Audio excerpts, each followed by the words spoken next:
Hello everyone and welcome back to our channel. Showing ads in the wrong location can kill your results.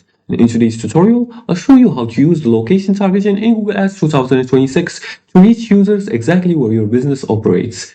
Now, before we start, you have to set up your Google Ads account. And to do that, you're going to go to business.google.com and make sure to click the Start Now button after you link your Google account to your Google Ads account. Once you do that, you're going to be directed to this page where you're going to fill information about your business and your business website, etc. Make sure to enter a valid website here. And as for the Google Ads location or the location targeting in Google Ads, to do that, you have to open the locations. You're going to select your campaign.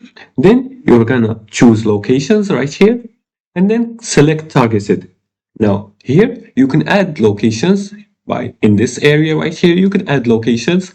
You can choose, you can target countries, regions, or cities, zip postal codes, and radius around a location, just like this. You can choose a location or a radius around a location.